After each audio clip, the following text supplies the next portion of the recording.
a todos ustedes. Muchas gracias por atender esta invitación por parte de la Cámara de Diputados a través de la Comisión de Energía.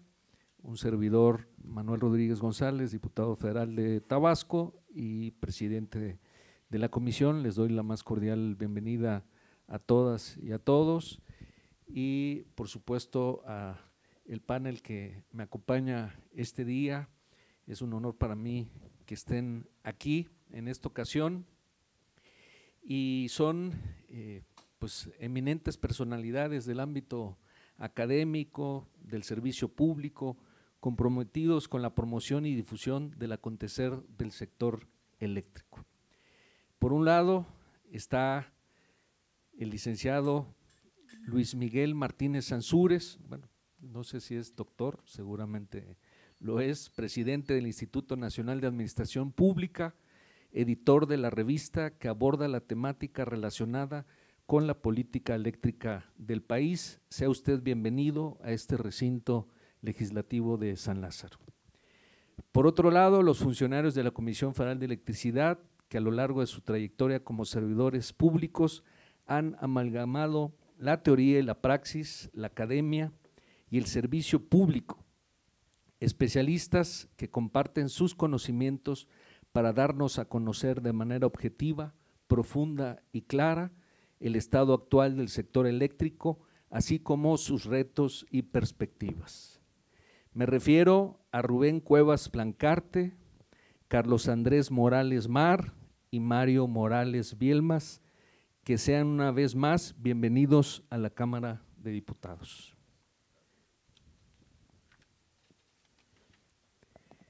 También, y no por haberlo dejado casi al final, al doctor Alberto Montoya Martín del Campo, un gran amigo del sector eléctrico, comisionado nacional de mejora regulatoria, y también le doy la bienvenida a la moderadora, nuestra representante del valioso género femenino esta mañana, la comentarista Rocío Vargas Suárez, investigadora del Centro de Investigaciones sobre América del Norte de la UNAM. Para mí representa un honor participar en la presentación de la revista Administración Pública número 157, dedicado a uno de los temas de mayor relevancia en el México contemporáneo y en el contexto internacional por el cual estamos transitando, donde el sector energético a todas luces es una cuestión de seguridad nacional para todos los países del orbe. Por ello resulta oportuno que la labor editorial y de divulgación del INAP se centrara en un tema que ha sido objeto de un gran debate nacional: la política eléctrica en México, alcances y desafíos. Este esfuerzo editorial a cargo de Rubén Cuevas Plancarte, quien coordinó a los 9 autores de los 8 artículos de la revista, son un testimonio vivo y actual del ejercicio de democracia participativa del Parlamento abierto, donde se analizó y debatió la iniciativa del Poder Ejecutivo para reformar los artículos 25, 27 y 28 de la Constitución en materia eléctrica. El número 157 de la revista de Administración Pública es una resonancia que aún suena fuerte de la iniciativa de reforma eléctrica constitucional que ha sido la más debatida y difundida en toda la historia parlamentaria del país. En ese gran debate nacional se contrastaron y debatieron 2 proyectos de nación. Ante la Rectoría del Estado, el salvajismo del mercado. El nacionalismo versus el servilismo en los capitales extranjeros. Contra el libre mercado, el monopolio de privados.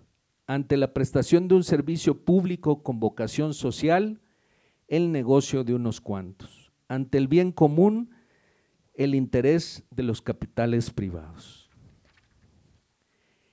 Este debate, como lo ha planteado Manuel Bartlett Díaz, director general de la Comisión Federal de Electricidad, lo hemos ganado con la participación y apoyo de la sociedad, con argumentos y sobre todo anteponiendo los intereses de México ante cualquier otra cosa.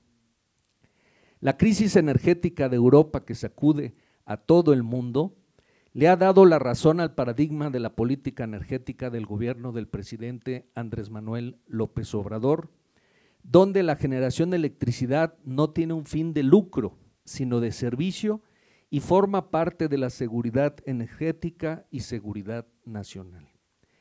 Esta labor de difusión por parte del INAP recorre toda la cadena de valor del sector eléctrico, presentándonos un panorama integral de manera objetiva y con datos duros de la visión de la nueva política energética de México, que le ha devuelto su carácter estratégico bajo la rectoría del Estado.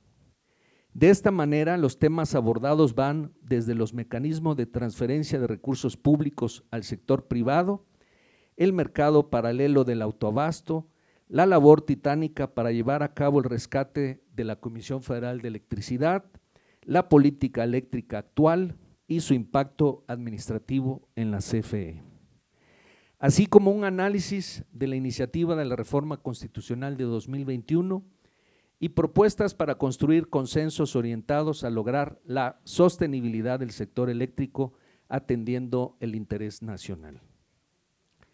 Para ofrecer una perspectiva objetiva y distinta que trasciende la falsa percepción que ha tratado de minimizar o negar los esfuerzos ambientales del gobierno federal, destacan los artículos sobre la transición energética, donde se plantea como un imperativo pasar de un sistema de energías fósiles a uno sustentado en energías renovables y nuclear.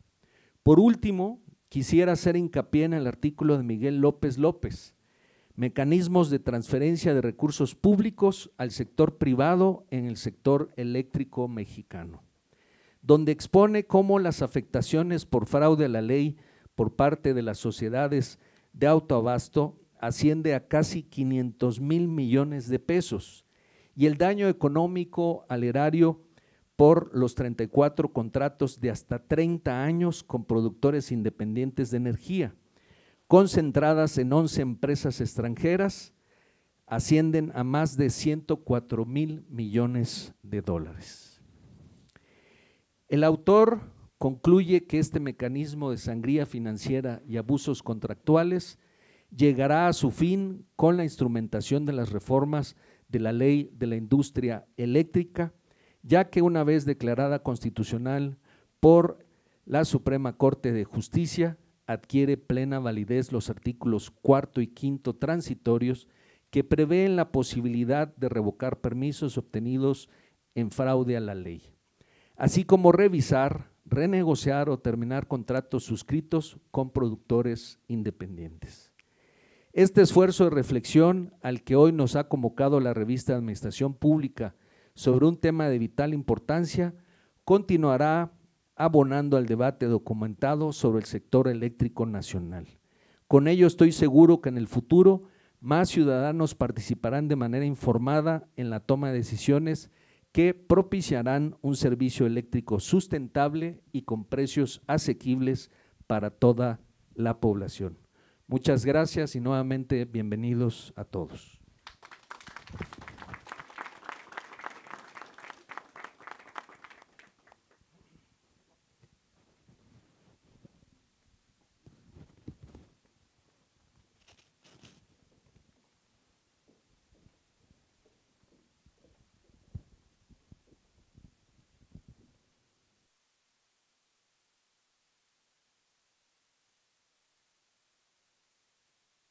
Gracias, muy buenos días. Muchísimas gracias. Voy a pedir al presidente del INAP, Luis Miguel, que por favor nos des unas palabras de inicio. Gracias. Gracias, muy buenos días a todos. Gracias, señor diputado Rodríguez, por su anfitrionía en esta exposición de la revista. A todo el personal y diputados que nos acompañan, a los colaboradores de la Comisión Federal de Electricidad, y en particular a su director, el licenciado Manuel Bartlett Díaz, por habernos escrito estos artículos para integrar esta revista especializada en energía eléctrica. También son bienvenidos los invitados especiales, quienes desde distintas plataformas digitales nos acompañan. La revista 157 citó a la agenda como tema de primer orden la política energética. Estamos hablando de la entrega de una estructura, la de energía eléctrica, que controla la distribución de poder y orienta el sistema socioeconómico de cada país.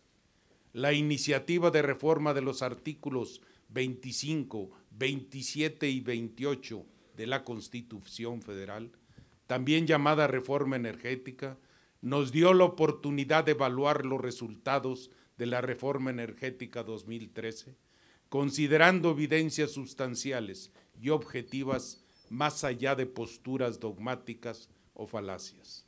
La reforma del 2013 promovió el ingreso del sector privado, nacional y extranjero, en la generación de energía eléctrica bajo las premisas de modernización del sector, mayor abasto de energéticos a mejores precios y sustitución de centrales eléctricas más contaminantes con tecnologías limpias y la utilización del gas natural en la generación de energía. Algunos de estos objetivos se incumplieron, puesto que los volúmenes de abasto de energía no se incrementaron, ya que solamente se sustituyó el origen de las fuentes de generación. Además, los costos de energéticos no disminuyeron, sino que se incrementaron. Algunos sectores empresariales se beneficiaron aprovechando las desventajas competitivas en que se dejó a la empresa del Estado. Es decir, creó un entorno con altos costos de transmisión que inhibe la mejora de procesos comerciales e industriales, impidiendo la libre competencia entre empresas. El sistema eléctrico nacional, por su diseño y la inversión que han hecho los gobiernos mexicanos desde hace décadas, no puede ser rehén de un sector, necesariamente debe convertirse en un motor que impulse el desarrollo económico del país en su conjunto. Adicionalmente, la relación entre industria eléctrica y seguridad nacional son un binomio estratégico para todos los países. Recordemos que incluso la meta del 20% que estableció la Comisión Europea para fuentes renovables en el 2020 continúa protegiendo su industria nacional. Alemania aún hoy utiliza y amplía su energía que proviene del carbón. Francia, por su parte, sigue apostando a la energía eléctrica proveniente de sus plantas nucleares. Lo que busco con estos ejemplos es mencionar que en una visión de sector estratégico y seguridad nacional, México no puede quedar en un estado de indefensión frente a la arbitrariedad de una parte del sector empresarial. Se debe reconducir la liberación del sector energético para recuperar la rectoría y capacidad de planificación sobre su infraestructura esencial, con el objetivo de buscar la prosperidad de la sociedad mexicana.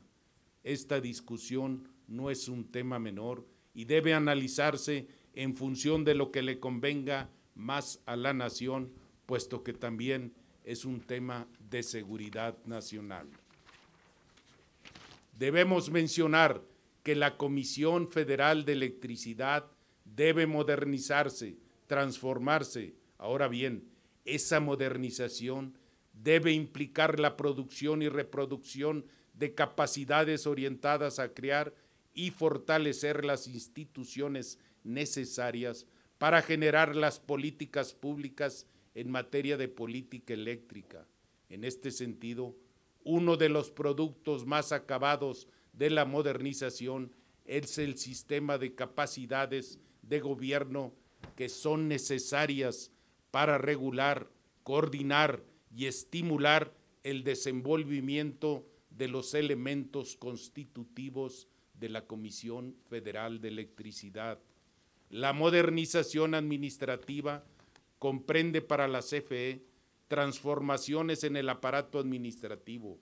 Es necesario tener en consideración la organización del proceso productivo y el papel de cada gobierno ha tenido en esta organización y que resultó determinante en la conformación actual.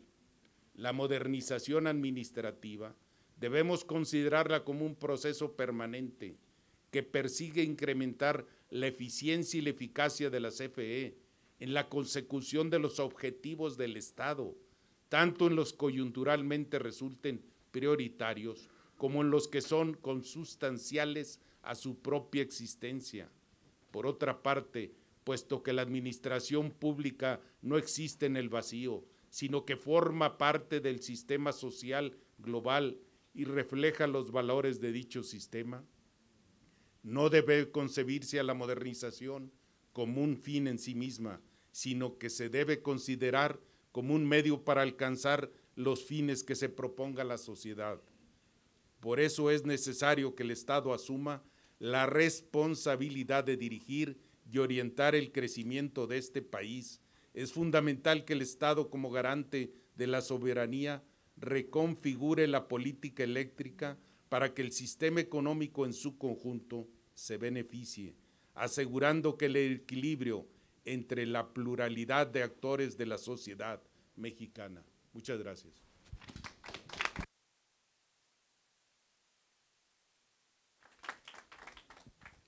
Muchas gracias. Pasamos el micrófono al maestro Rubén Cuevas Plancarte, quien fue el coordinador de este número de la revista del INAP, y él es nuestro director corporativo de administración. Adelante. Gracias, muy amable. Muy buenos días a todos.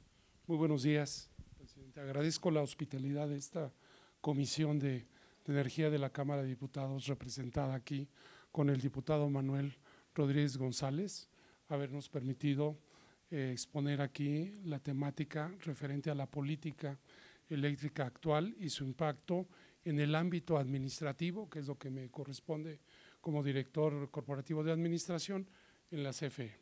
En ese aspecto, por motivos de los tiempos que tenemos, voy a tratar de ser muy ejecutivo en los puntos que hemos llevado a cabo a lo largo de estos 4 años.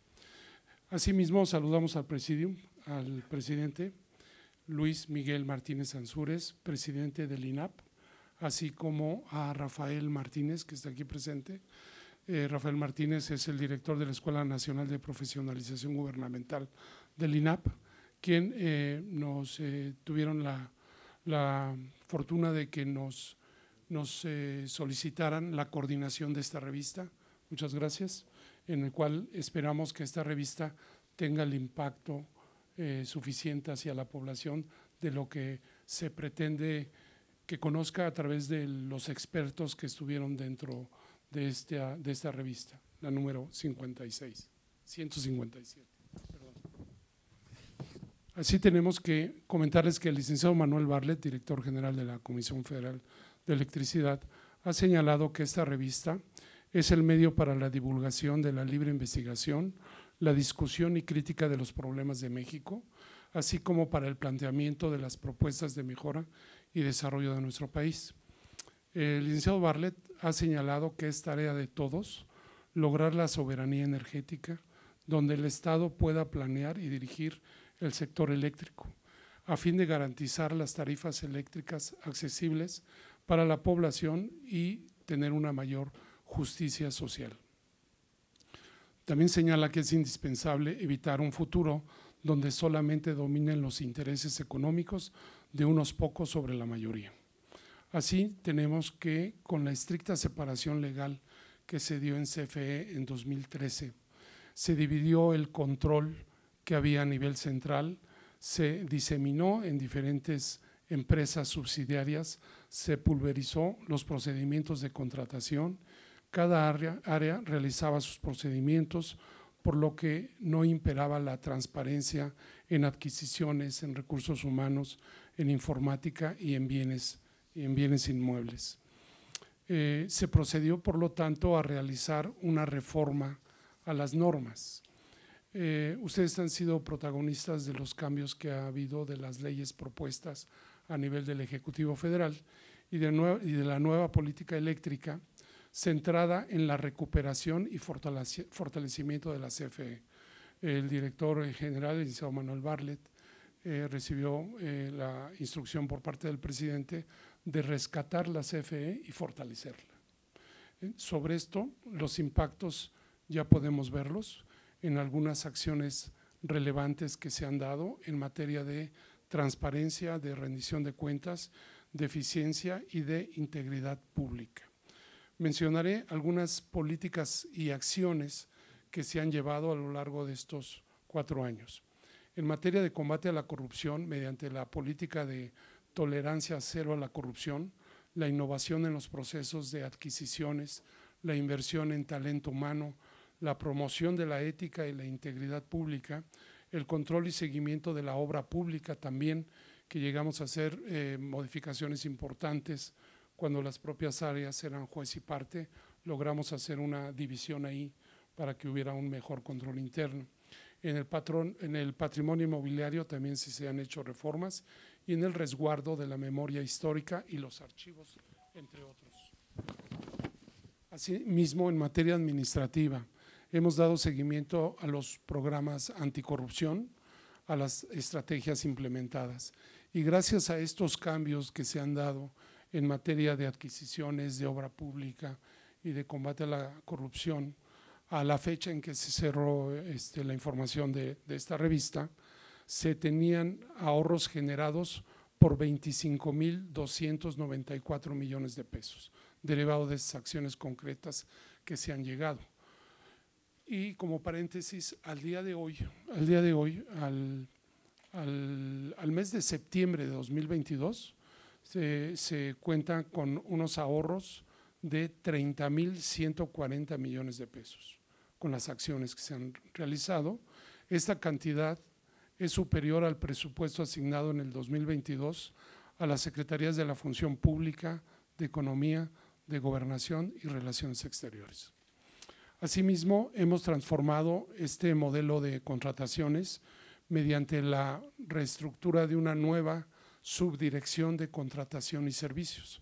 Esta nueva subdirección de contratación y servicios está llevando independientemente ya lo que son las adquisiciones y todo lo que es obra y servicios relacionados. En 2020 se creó la Gerencia de Inteligencia y Análisis de Mercado, encargada de contribuir con un estudio de mercado, con operación eficiente y competitiva, que asegure precisamente estos ahorros y optimización de los recursos. Ahora se concentran las compras de mayor monto, se hacen estudios de mercado y a través de esto se van definiendo los tipos de contratación. De tal manera que históricamente en el 2012 el 78% de las compras se realizaban de una manera directa. Hoy estamos realizando de una manera directa únicamente el 4,45% de todos los procesos, ¿no? Esto ha sido parte de este proceso que hemos llevado a cabo en materia de transparencia en las licitaciones. Con estos ahorros se garantiza mayor liquidez en CFE, da un mayor margen de maniobra financiera y también tenemos garantizar tarifas eléctricas justas para toda la población. La ética y la integridad pública se han consolidado como elementos estratégicos para la prevención de posibles actos de corrupción y trabajamos para consolidar una cultura que contribuya a la sostenibilidad de la CFE como una empresa comprometida con la política de cero tolerancia a la corrupción. Así también hace 2 años se concluyó la revisión del contrato colectivo de trabajo 2022-2024, modernizando las relaciones laborales de la empresa con el sindicato, con avances en el ajuste de las prerrogativas sindicales para circunscribirlas a lo establecido en la ley. Hubo un cambio muy importante ahí históricamente en CFE, se restituyeron los años de servicio y edad para ejercer el derecho a la jubilación, beneficiando a más de 45,000 trabajadores. Con esta acción se da cumplimiento a un compromiso adquirido por el presidente de la República ante las y los trabajadores de CFE. A la par, finalmente, a la par del país, la CFE también se está transformando. La inversión pública ha tenido como prioridad apoyar el sector energético para hacer de esta palanca de desarrollo, promover la autosuficiencia, la soberanía y la seguridad nacional. Tenemos la misión de una administración responsable, eficaz, que ha permitido que los resultados generados en ahorros, en transparencia, en rendición de cuentas y lucha anticorrupción sean ya sensibles y seguramente continuarán en el futuro. Todo esto para el bienestar y desarrollo con justicia social para todos los mexicanos. Sin duda, fortaleciendo la CFE, fortalecemos a México. Muchas gracias a todos. Muy amable.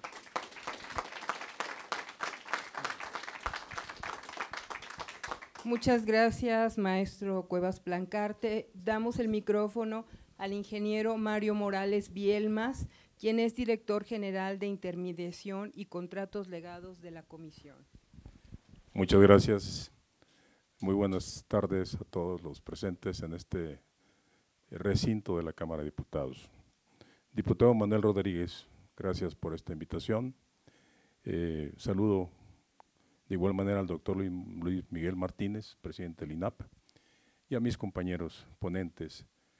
Y en primer lugar, pues un profundo agradecimiento de mi parte por permitirme participar en esta revista de Administración Pública, la 157. En un tema creo que cada vez en los últimos meses, inclusive en lo que va de esta administración, ha sido muy denotado. Y me refiero al autoabasto. Y el título del artículo que nos permitimos hacer llegar es el autoabasto y su despacho, un mercado paralelo. El autoabasto nace en 1992 en una reforma a la ley de la industria eléctrica, a la ley, perdón, del Servicio Público de Energía Eléctrica con el entonces presidente Carlos Salinas de Gortari. Y era muy clara su esencia. La esencia era que la producción que una serie de socios a la hora de integrarse e invertir pudieran producir energía eléctrica para sus necesidades exclusivamente. Esto, insisto, nace en el 92, sin embargo la primera central de autoabasto empieza operaciones en el año 2000, porque las tarifas en México eran muy baratas.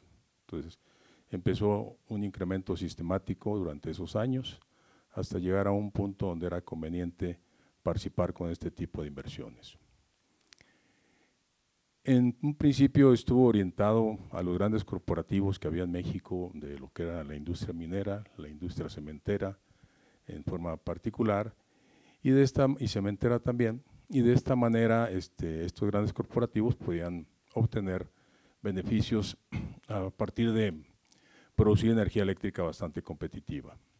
Sin embargo, a partir del 2000 se empezó a distorsionar estos esquemas, ya que llegaron empresas que todos conocemos a nivel internacional, como es Enel, como es Iberdrola, y que estas empresas de alguna manera se dedicaban a la compraventa de energía eléctrica, identificaron este mecanismo y empezaron a distorsionar el autoabasto.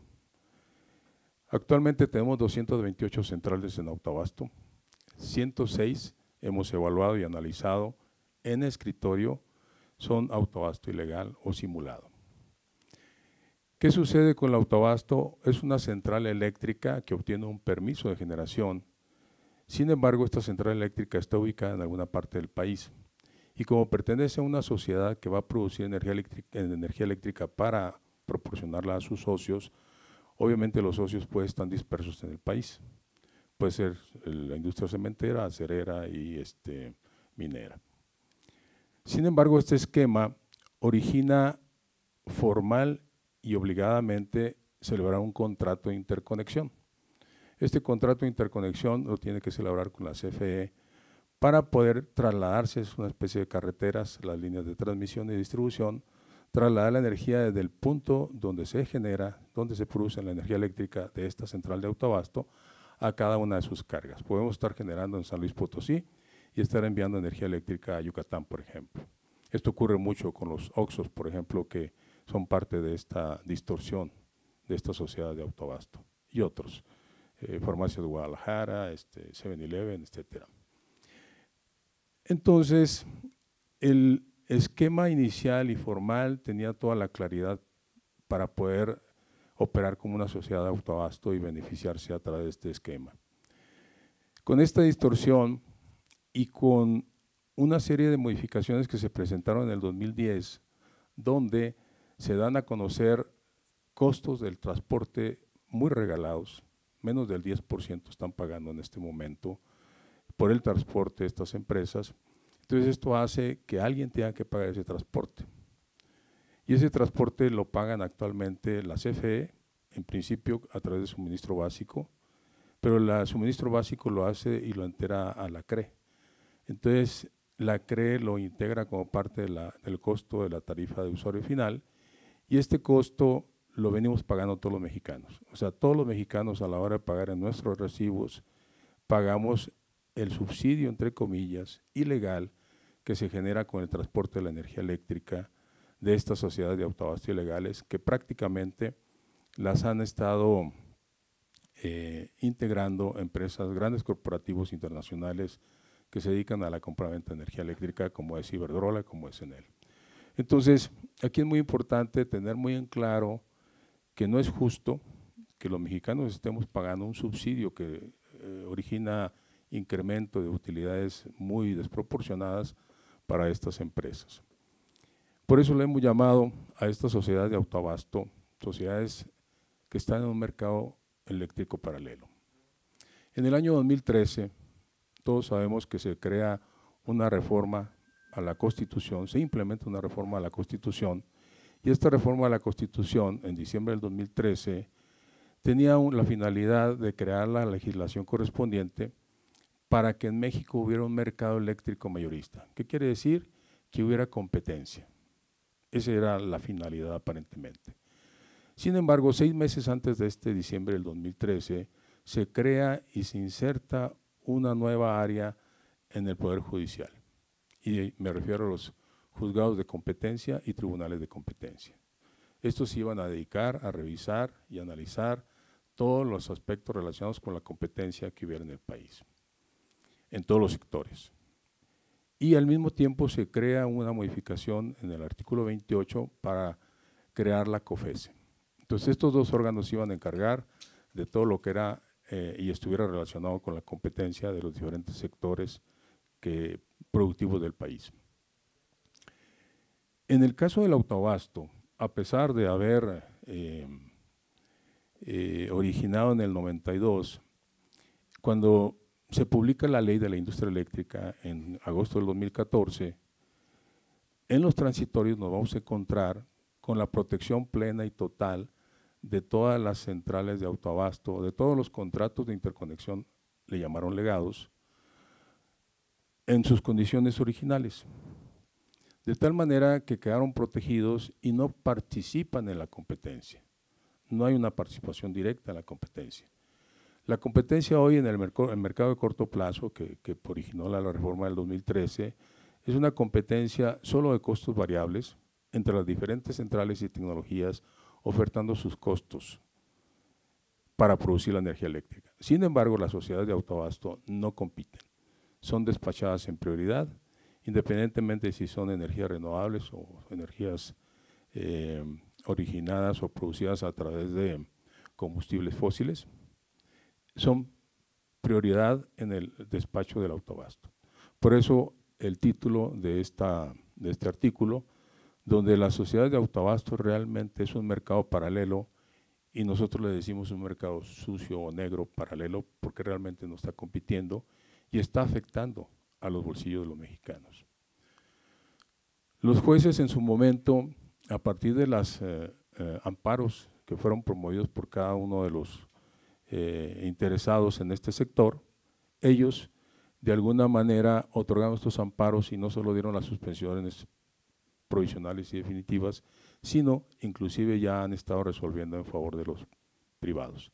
De tal manera que tendremos que seguir pagando los mexicanos estas utilidades de no pagar el transporte en su proporción correspondiente.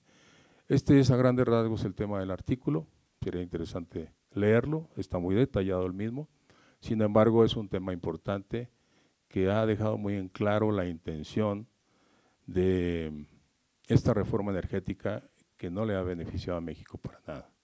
Al contrario, fue la razón fundamental por la que se insistió en una nueva reforma energética que, como ustedes saben, no logró la votación necesaria Sin embargo, la ley de la industria eléctrica, derivado de la votación que hubo en la Corte después de los amparos de intento de inconstitucionalidad, pues dejan muy en claro que hoy está publicada a partir del 9 de marzo del 2021 y está vigente. Entonces esa es la situación que hoy tenemos y es la relación que hay con este esquema tan discutido, tan referido como es la sociedad de autoabasto. Muchísimas gracias. Muchas gracias, ingeniero Morales Bielma. Damos la palabra al ingeniero Carlos Andrés Morales Mar, quien es director corporativo de operaciones de la comisión. Muchas gracias. Agradezco a la 65 legislatura de la Cámara de Diputados y al Instituto Nacional de Administración Pública por la invitación para participar en la presentación de la revista de Administración Pública, La Política Eléctrica en México, Alcances y Desafíos. Me voy a referir bajo el punto de vista operativo, técnico operativo, de lo que son los impactos de la reforma energética del 2013 y la reforma eléctrica del 2021. Estos impactos quieren decir que se otorgaron derechos adquiridos a esquemas anteriores a la reforma, como son el esquema de autoabastecimiento y productores independientes de energía. Estos derechos se siguieron otorgando a pesar de ya venir viciados ambos modalidades. Se entregaron permisos de manera indiscriminada, sin considerar la planeación enfocada en crecimientos de la demanda regional, una transición energética ordenada, ni la confiabilidad de la red eléctrica de transmisión, generando sobreoferta de capacidad y saturación regional de algunas líneas de transmisión. Se vulneró la confiabilidad del sistema al incorporar centrales intermitentes con solamente reforzamientos de conexión y abriendo líneas o partiendo líneas que son para conducir grandes bloques de energía de una región a la otra, sin los reforzamientos adecuados de manera integral.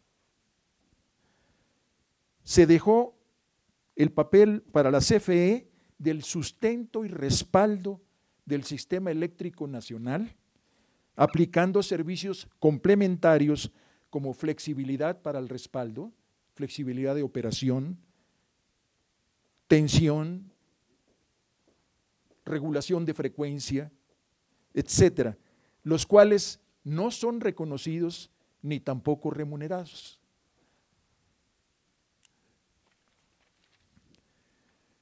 Permitió generar un mercado eléctrico alterno de energía, como socios que no son socios, y con tarifas preferenciales de porteo de autoabasto de energía, con afectación directa a las tarifas de suministro básico.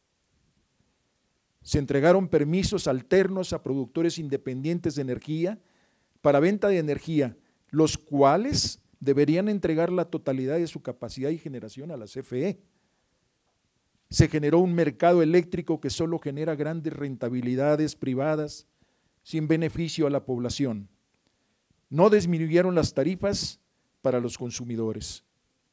Se incorporaron tarifas de transmisión y distribución que no permiten capturar recursos para ampliación de la infraestructura, limitando el crecimiento de la cobertura eléctrica del país.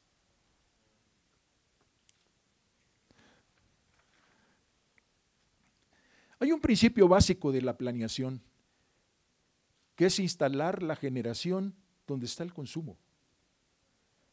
Pero cuando sucede esto y las diversas consecuencias en nuestro sistema eléctrico, por ejemplo, derivado del otorgamiento de permisos de generación de manera indiscriminada, ocasionó que actualmente tengamos un sistema con marcadas diferencias regionales para poder atender sus consumos.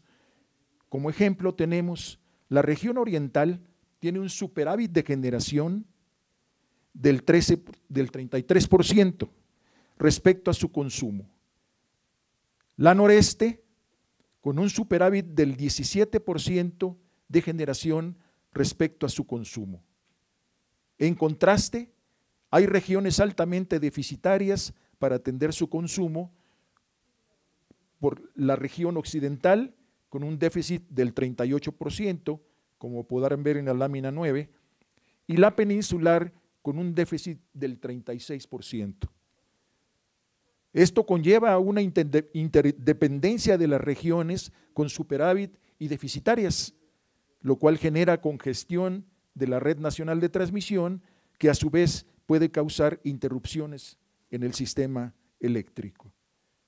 Las áreas deficitarias dependen de las redes de transmisión para recibir la energía generada en áreas con superávit.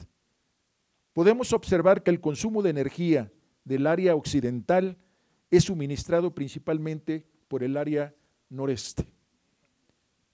Por su parte, el área peninsular depende parcialmente de la energía generada en el área oriental. Como pueden ver en la lámina 11, primero hay que destacar que el sistema eléctrico nacional es considerado un sistema longitudinal, es decir, por su estructura existen corredores de líneas de transmisión que recorren grandes distancias transportando una gran cantidad de energía, donde en regiones como las mencionadas, la dependencia diaria para satisfacer su consumo consta de una o dos líneas que tienen que recorrer grandes distancias y ante la saturación, falla o pérdida de una de estas genera alertamientos importantes para poder mantener operando el sistema.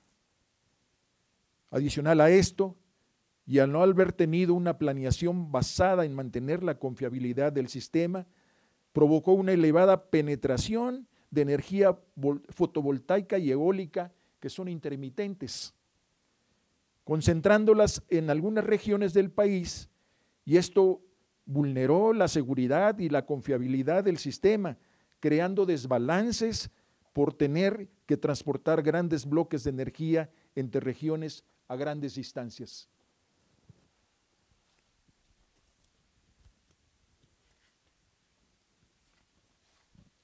En la lámina 13, dentro de los efectos de mayor riesgo en el sistema, se tiene la pérdida de confiabilidad, que como lo mencioné, permanece latente debido a las grandes distancias que recorre la energía y a la incorporación de esta generación intermitente, donde además para su incorporación se seccionaron líneas de transmisión, lo cual provoca que se pierda parte de la capacidad de la línea que fue diseñada para transmitir bloques de gran potencia entre regiones. Lo anterior, sumado al otorgamiento de permisos de manera indiscriminada, sin considerar pronósticos de crecimiento de demanda regional, ni la condición de la red nacional de transmisión, hizo que se duplicaran en el 2021 los alertamientos en la red. Dado que se violaron los límites operativos con la consecuente afectación directa al suministro de energía de bloques de carga en el sistema eléctrico nacional derivado de la alta saturación de energía intermitente en la red y al incremento de flexibilidad del sistema entre nodos. Podemos ver claramente en el mapa que en el 2021 se duplicaron el Malpaso-Tabasco, que es un enlace que lleva la energía hacia lo que es el área peninsular, y el Hermosillo de lo que es el sistema interconectado nacional, donde hay 183 alertamientos ya situados en esos dos enlaces importantes, y el otro, muy importante, es para bajar la energía del área noroeste hacia lo que es la occidental, que es el Mazatlán 2, Tepic 2, donde hay unos alertamientos, 69 se dieron en el año 2021. En la lámina 15, Antes de estos efectos, se requiere hacer, que es corregir y ajustar nuestro sector eléctrico para mantener un sistema seguro, confiable, continuo, regular los esquemas de generadores de autoabasto y productores independientes de energía mencionados, en el sentido de no tener un mercado alterno de energía y adecuar contratos de PIEs con la CFE. PIEs son los productores independientes de energía. La asignación de permisos debe estar alineada a una planeación que obedezca a las condiciones del sistema eléctrico nacional, al crecimiento de la infraestructura, de la red, el crecimiento de la demanda y aprovechando las características energéticas de cada región. La operación del sistema eléctrico nacional deberá ser cumpliendo criterios de confiabilidad, continuidad, estabilidad y no privilegiando el mercado. Reintegración de la CFE, desapareciendo esta condición de estricta separación legal. Hay que consolidar la CFE en una sola, tal como hemos venido actuando durante estos 4 años.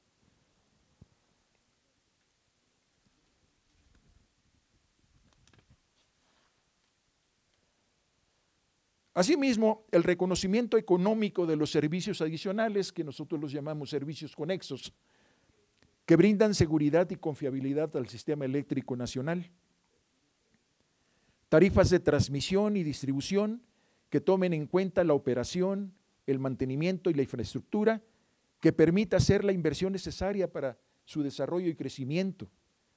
Incentivar la investigación del desarrollo tecnológico de energías y su incorporación al sistema eléctrico nacional de una manera sustentable y un modelo sostenible, asegurando la confiabilidad, continuidad y seguridad. Nuevamente, agradezco a la 65 legislatura de la Cámara de Diputados y al Instituto Nacional de Administración Pública la consideración a participar en el volumen 157 de la Revista de Administración Pública. Muchas gracias. Gracias, ingeniero Morales Mar. Damos por favor la palabra al doctor Alberto Montoya Martín del Campo, quien es comisionado nacional de mejora regulatoria. Adelante, por favor. Muchísimas gracias. Muy buenas tardes a todas y a todos ustedes. Pues igualmente muy agradecido de esta oportunidad de estar en esta Casa del Pueblo de México, la Cámara de Diputados, en esta Comisión de Energía y con la presencia e invitación del diputado Manuel Rodríguez, quien de manera destacada ha trabajado justamente a favor de las causas del pueblo de México desde esta comisión. Y desde luego también pues reconocer la trayectoria y el aporte del Instituto Nacional de Administración Pública, hoy a cargo del doctor Luis Miguel Martínez Ansúrez, fundamental para las transformaciones de nuestra nación. Nuestros queridos amigos, maestro Rubén Cuevas, coordinador de este esfuerzo muy importante de conceptualización y de reflexión hacia la sociedad, y pues los dos ingenieros Morales aquí presentes, aquí don Mario y don Carlos, y no quisiera dejar de destacar la presencia también tan importante de la doctora Rocío Vargas, quien es una especialista en geopolítica, en particular de la geopolítica de la energía y de la relación entre México y Estados Unidos. Este tema de la transición energética es el presente que ya es futuro. No es el futuro, es el presente.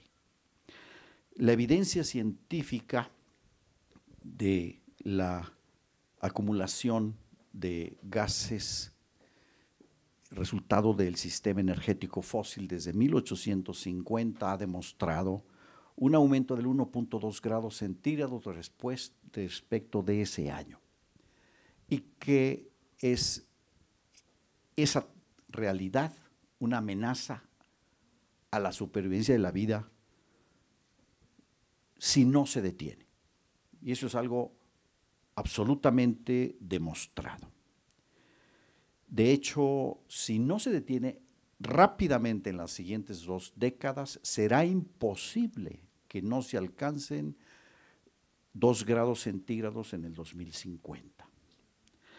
La transición consiste en que ese 84% de energía primaria de origen fósil, que es la que sostiene el sistema energético del mundo, se tiene que sustituir por electricidad, pero electricidad proveniente de energía renovable y nuclear. Esa es la transición energética, no es el incorporar energías renovables en el sistema eléctrico.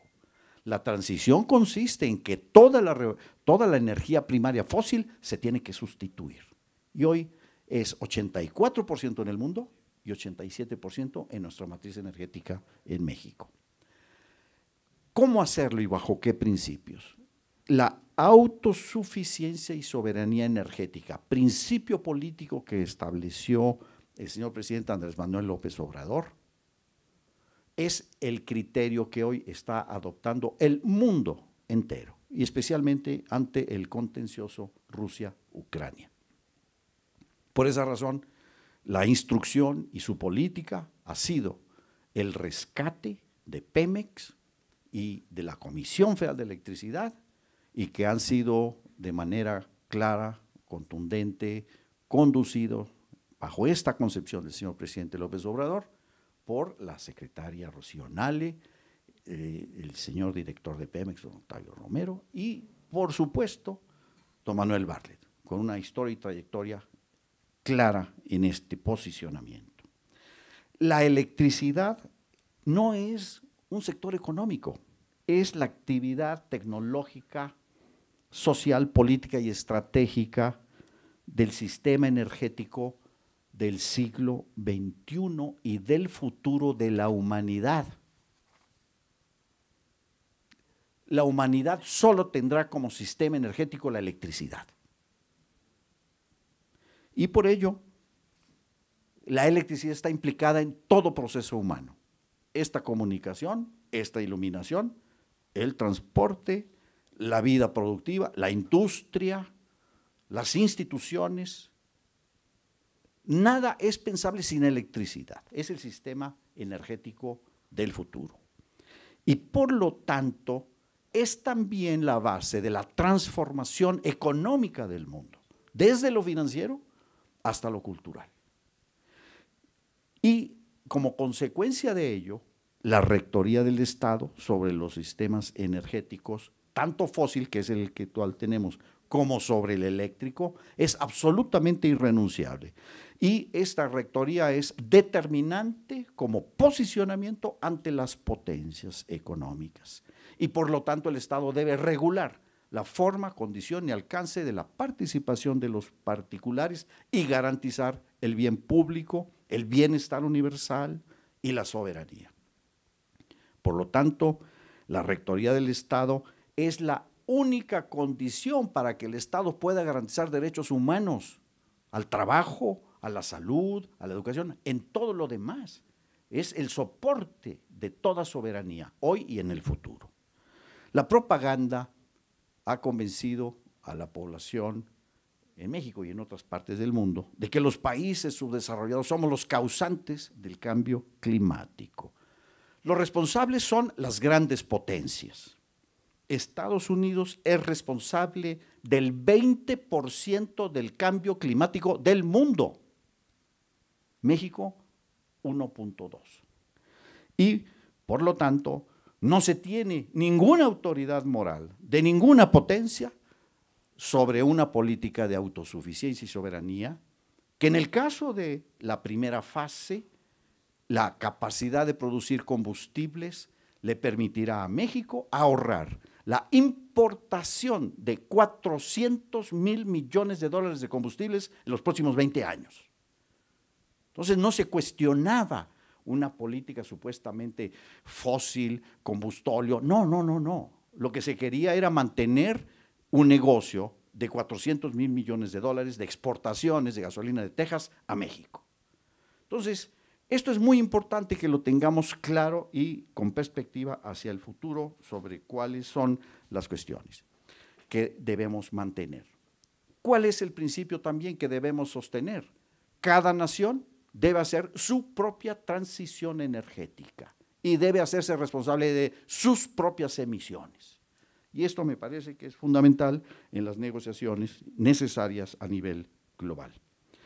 Ciertamente, la iniciativa presentada y que no alcanzó esa mayoría calificada en esta Cámara, establecía en el artículo 27 que el Estado se hace cargo de la transición energética y en el 28 que la Comisión Federal de Electricidad era el órgano del Estado responsable de esa transición energética soberana, pero además un transitorio quinto que establecía una política industrial de Estado desde los recursos naturales hasta los bienes para uso final de la energía, política científica tecnológica propia, propiedad intelectual y producción por el Estado de tecnologías críticas para la transición, utilizar el mercado interno como palanca de desarrollo y financiamiento de la banca de desarrollo. Este es el modelo que aplican las grandes potencias para sus desarrollos tecnológicos. Y debemos de reconocernos en ese mismo nivel, como una potencia autosuficiente ante este proceso que no es solo de transición del sistema energético, es una transición del sistema económico, del sistema financiero y de los procesos industriales y de servicios. Todo esto es absolutamente posible ser realizado por los mexicanos. En los próximos 28 años, un análisis conservador da esta estimación. Vamos a requerir 220 millones de paneles solares para generación fotovoltaica central y distribuida y para soporte de electromovilidad, 8.500 turbinas eólicas, 2 millones de sistemas de generación eléctrica y uso doméstico rural, 19 millones de vehículos eléctricos con sus baterías, 9 millones de focos y luminarias para alumbrado público, 5 millones de inversores de generación distribuida doméstica y comercial, 14 millones de cargadores eléctricos domésticos para vehículos eléctricos y 6.000 megawatts de bancos de baterías para la Comisión Federal de Electricidad. Todo este nuevo sistema industrial, energético y de equipos para usos finales de la energía los podemos desarrollar los mexicanos, todos, absolutamente todos, sin depender de manera estratégica de ninguna potencia. Una estimación del valor de estos equipos a valor presente es del orden de 30 billones de pesos, 1.5 trillones de dólares, y en esto no se estima el valor de la generación eléctrica. Y justamente eso es lo que motiva la ambición y la codicia de las potencias. Por eso el interés, por eso toda esa intervención en nuestra política energética. Entonces, ante esto, nosotros como nación tenemos esta alternativa. Si nosotros lo construimos, será el motor más importante de desarrollo de México en el siglo XX y más adelante. ¿Por qué? Porque esta transición la vamos a hacer con empresas de capital nacional que van a pagar impuestos y la vamos a hacer sobre la base de la columna vertebral, que es un órgano del Estado, que es la Comisión Federal de Electricidad, que es la única capaz de ser el soporte impulsor como demanda y operación de todo este nuevo sistema tecnológico, industrial y energético. No hay en Estados Unidos un sistema eléctrico que tenga que tenga 46 millones de usuarios, 1 millón de kilómetros de líneas de transmisión y distribución.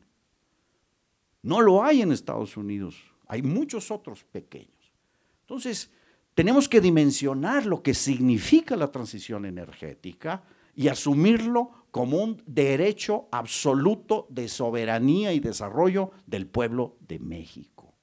Y por lo tanto, yo considero que esa no mayoría calificada fue una mala pausa en las decisiones del pueblo de México, que debe estar representado en términos de dignidad, derechos humanos, autodeterminación y proyecto histórico de desarrollo propio. Está en nuestras manos y estoy seguro que los mexicanos lo vamos a construir. Muchísimas gracias.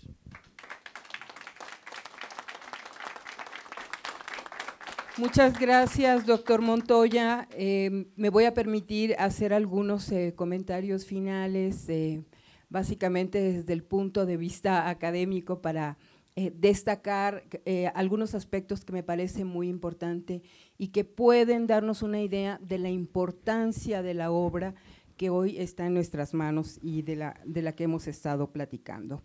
En primer lugar, quiero decirles que realmente la virtud de este trabajo es que está hecha por sus protagonistas, por quienes toman acciones, porque diariamente se enfrentan a estos problemas y son quienes toman las decisiones diarias en esto que llamamos industria eléctrica nacional. Entonces, esta es la racionalidad, es la perspectiva de la Comisión Federal de Electricidad, que no es generalmente la que nosotros escuchamos en los medios de comunicación. Las narrativas generalmente corresponden al capital privado y fundamentalmente al transnacional. Inclusive desde el punto de vista teórico, realmente las perspectivas que dominan son las de los grandes poderes. Entonces, yo creo que este es el gran aporte, la gran virtud de esta obra.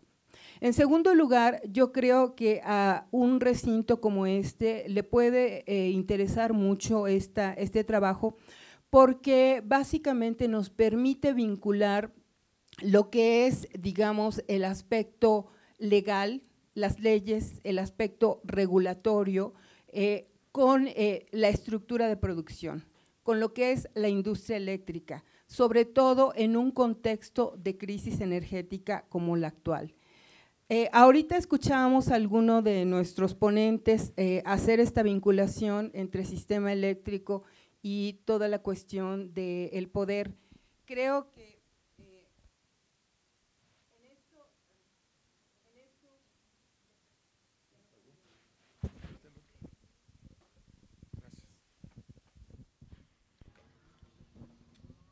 en esto es fundamental justamente añadir a todo este conocimiento, a toda esta estructura y modus operandi de la industria eléctrica, todo el conocimiento del ejercicio del poder, ¿no? Porque realmente es lo que nos da una idea de la realidad en México de la industria eléctrica nacional. También creo que hemos escuchado de uno de nuestros ponentes que aquí en los debates que hubo en este recinto, pues teníamos la confrontación de dos modelos, ¿no? Un modelo de mercado, un modelo nacionalista.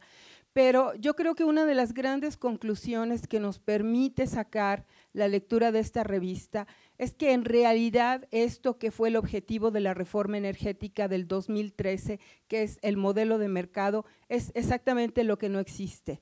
Es decir, hay un mercado paralelo, hay una simulación de mercado, pero en realidad no existe la competencia. Y esto es muy importante para México, porque en realidad lo que hay es un mecanismo para extracción de renta, es un mecanismo para traslado de subsidios de la Comisión Federal de Electricidad, es un mecanismo de sacrificio de ganancias y de renta por parte de la infraestructura eléctrica, que se traslada justamente al ámbito de los negocios privados, ¿no? Entonces, esto yo creo que es muy importante reconocerlo, porque en la parafernalia, inclusive nuestros órganos reguladores siguen hablando de la competencia del mercado, cuando en realidad esto no existe, ¿no? Hablan del monopolio, ¿verdad?, que casi siempre se refiere a la empresa estatal, cuando en realidad aquí pues el monopolio a lo mejor es el sector privado, pero la empresa estatal pues tiene otros objetivos y otra dinámica. Entonces yo creo que esta obra nos permite justamente desenmascarar estos grandes mitos y este gran fracaso de lo que fue la reforma energética del 2013. Yo creo también que, como dijo el ingeniero Morales Mar, estamos en un momento de transición energética en donde los medios se han dedicado a manipular mucho, inclusive, digamos, lo que es la política nacional, acusándola de pues que va por las energías sucias, de la ley combustóleo, de que somos los productores que tienen su generación con base en el carbón, cuando en realidad está muy lejos de una realidad, ¿no? Yo creo que en esto, por un lado, creo que hay que utilizar datos duros y saber cuál es la verdadera situación de México vis a vis el contexto internacional. México realmente tiene un mix energético que transita hacia las energías limpias, que ha tenido una transición hasta cierto punto, digamos, ordenada, dentro de todos estos problemas de planeación de los que nos hablaba el ingeniero Morales Mar, pero digamos no estamos en la situación tan crítica como la Unión Europea, en donde hubo todo un, digamos, diseño más sesgado por lo ideológico, ¿verdad?, hacia una transición totalmente fuera de la realidad, dada la situación tecnológica hacia las energías renovables.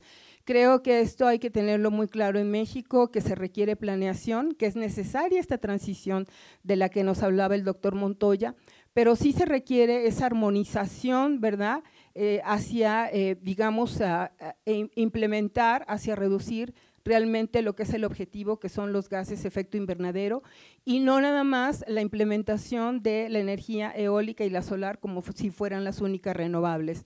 Esto, por lo que nos señalaba el ingeniero Morales Mar, por todos los problemas que ha generado en términos de la confiabilidad del sistema eléctrico, que pues roza con problemas ya de seguridad nacional, ¿no? Entonces, esta cuestión, digamos, de la incorporación de lo verde, de la incorporación del objetivo de la sustentabilidad, es muy importante hacerlo sin el extremismo de la ortodoxia que cae en la ideología, ¿no? Realmente desde un punto de vista realista, objetivo, y con ese objetivo de gases de efecto invernadero y no simplemente con lo que son los intereses transnacionales de las energías eólica y solar. También me gustaría señalar que aunque creo que quedó muy claro por lo que nos dijo el ingeniero Morales Bielma, todos estos mecanismos de subsidio, de transferencia de recursos que se hacen del sector público al sector privado a través de todas estas modalidades privadas, me gustaría añadir a esto algo que es muy importante y que es parte del dogma liberal, sobre todo en la academia, que es la cuestión del despacho basado en el modelo marginalista, ¿no? Esto es algo que habría que añadir a todo este traslado de renta de recursos del sector privado del sector público al sector privado, en donde pues en realidad todas estas formas de energía nueva, que son la eólica y solar, que básicamente son de propiedad de los corporativos transnacionales y que están vinculados al autoabasto, en realidad ven la máxima ganancia justamente a través de este mecanismo de despacho que es el modelo marginalista. ¿Por qué? Porque la base son los costos variables, en donde pues todo esto se cotiza, finalmente se paga a los costos de la energía más costosa o la tecnología más ineficiente. Creo que hay que saber que la Unión Europea está revisando ya este modelo y que bajo la perspectiva de la seguridad energética el parámetro debería ser los costos totales. Esto lo digo porque en la academia es un concepto muy fuerte que justamente ha legitimado todas estas formas de energía y ha permitido la idealización de esta modalidad digamos, de producción de energía, que son la eólica y solar, que si bien tienen sus bondades, que si bien hay que transitar, en realidad tienen toda una serie de problemas por su característica de intermitencia. Finalmente, terminaré señalando la importancia de que hay que seguir manteniendo un ojo crítico en México ante dos aspectos que se toca con la cuestión política y que tiene que ver con esta cuestión del cabildeo, de las puertas giratorias, ¿verdad? Y de la cuestión de la captura del regulado, ¿verdad? Que sobre todo se da en los organismos autónomos, en donde hay una gran influencia del actor privado hacia estas entidades de diferentes formas, ¿no? Y a veces, digamos, el reto es descubrir la forma en que se está dando esta manera de corrupción, ¿no? Que ya en México está claramente reconocida como una corrupción, pero en otros lados es parte de los sistemas políticos, por lo cual entra, digamos, por la puerta grande y es difícil reconocer. Finalmente, quisiera señalar algo que está en el contenido del libro, pero que me parece hoy día, sobre todo por la decisión ayer en Argentina en contra de su vicepresidenta, que es, digamos, el poder que ha adquirido justamente la rama judicial, ¿verdad?, con el lawfare o la guerra judicial, en donde justamente pues, se está ejerciendo este poder en los lugares en donde hay un gobierno de tipo progresista, de tipo izquierda, y en donde justamente se han refugiado todos estos intereses corporativos, las élites transnacionales, está, digamos, el hegemón de alguna manera ejerciendo también su poder o su influencia a través de ONGs o a través de sus agencias, ¿verdad? Y en donde, pues, de alguna manera, a lo largo de los artículos lo que se ha visto es que uno de los problemas mayores que tiene la comisión es la cantidad de amparos que hay en contra de sus propuestas, de sus resoluciones, de sus políticas, que se ha convertido en una verdadera camisa de fuerza para poder pues, trabajar de manera eficaz, ¿no? Entonces, yo creo que esto del lawfare es, digamos, dentro del sistema político nacional, habrá que contemplarlo como un nuevo ejercicio del poder al que pues, se puede afectar desde la presidencia hasta cualquier tipo de entidad a nivel nacional, porque no tiene necesariamente que ver con la legitimidad, con las leyes, sino con un verdadero ejercicio de poder, ¿sí? Muchísimas gracias a nuestros ponentes, muchas gracias a ustedes, el grupo asistente, pues que nos han honrado aquí con su presencia y pues los invitamos a leer este libro, esta obra, que es una gran contribución por parte de la Comisión Federal de Electricidad. Buenas tardes.